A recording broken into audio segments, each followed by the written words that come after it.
What's going on, guys, and welcome back. I'm still up here at Southside Sales and Service. Another video that we wanted to touch on was studding of the Boost sleds. I've seen a bajillion pictures of questions and posts about, you know, what is everyone doing to stud these things, how many, you know, it's just, and it's always been an ongoing thing, and we're here to kind of talk about it. So obviously with these sleds, you're going to have more power. Now, you know, everyone's going to have a different opinion on this, but kind of what we did for the longest time was just two per row was more than enough for the naturally aspirated stuff.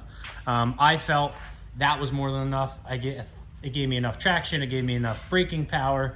You know, I really rarely ever had pullouts, but again, we touched on that last year about, you know, being gentle when it's time to be gentle. You know, if you see a patch of, you know, frozen ground in a trail and you go and romp on it, well, you're just asking for trouble. Yep.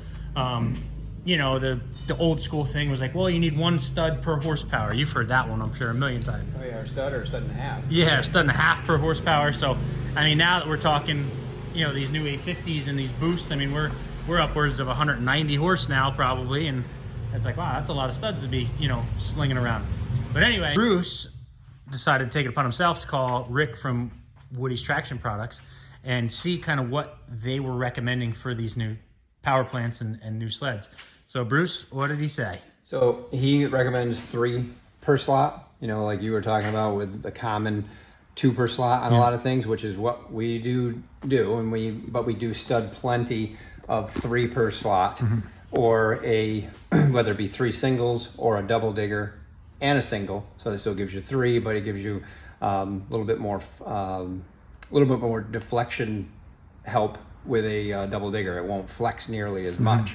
So we've done that too, or like the one under here, which would be like 2 in every slot. Right. This is 4 in every other. So it's definitely, you know, there's definitely options, but he said 3 in every, at least in this stuff. So I think what we're going to be doing is we're going to have a lot of 3.3s all the way around, and we're going to have some 3.4 threes for people that want that a little bit more, and definitely nothing in the outside belt. I mean, we haven't studded in the outside belt for years.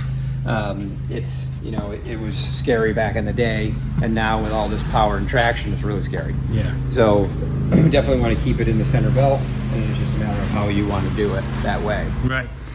And, you know, it's just, you know, the age-old question, well, like, you know, and it is preference, just like we talk about suspension and everything else, but that is coming right from Rick. The best in the business. Yeah. Rick from Woody's, he knows his stuff and done it forever. And that product is all the product I ever use on our stuff is Woody's on everything, whether it be race or trail. Right. And we did the math for you guys just for quick, easy numbers. Do you remember them, or we got to go to the cheat sheet? On a 129, it's 126 studs. On a 137, it's 144, and on a 146, it's 153. Right, and that is 3 per row on each of them. However you want to do it. Yeah. Regardless of what way you want to skin it, 3 per row is as many as we just said. Yeah. And now for the people that want to figure out, you know, if they were going to go 4-3-4, you know, how do you find out how many? You know, if you're looking at this 146, okay, well, how do you figure out how to calculate without sitting there and counting 1, 2, 3, 4, 5? Yeah, you just all of the boost stuff is a 286 pitch, so you take the length and divide it by 2.86. Right. So the pitch is the length between your two lugs. Drivers, yep. Right. Yep. So your driver. So this is like I said, all the boost stuff is a 286. So you take 146 divided by 286, and that'll get you how many windows that you're trying to fill. Right. So if you find out this one was however many it was, and you multiply it by 3. This one was 51. Right, 51 windows, so you multiply it by 3, and that's where you get your number. So if you want to put 4 in there, you multiply it by 4. And that's just the easiest way. That's really how to do it for any sled. You just need to know what pitch your sled is. Yeah, all of our stuff, well, all of our boost or VR1 stuff is 286. And the only thing changes back to 252, like the old days, is an XCR. Right. And then anything 144 still, because we still have like a SP 144, I think, out there now. Yeah, and the Assault 144s were 252s. 252, right? Anything 144 is 252. Right. Axis Assault 144s are 252. Right. So just for you guys, you know, if you're watching this and don't have a brand new sled, or, you know, you're just trying to figure that out, because I get that question all the time too. Well, how do you figure it out? You know, and I type it in the computer and I, you know, explain to people. But that's it, guys. That is the studding. Did he talk about length at all? No, no difference in what we normally do. You know, on a 135, it's a 1.450, and on a 1.6 or a Storm 1.5, we're doing 1.575. Right. So that's still the common stuff. We do have the boost that you can get the 1-inch track with that. Right, on the VR1, yeah. On a VR1. And that stud there, you could go with a 1075 or an 1175 with that. They make both of those studs.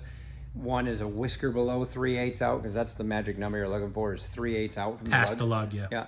And, you know, a 1075, you're just there. Like as soon as that tip gets dusted, you're not there.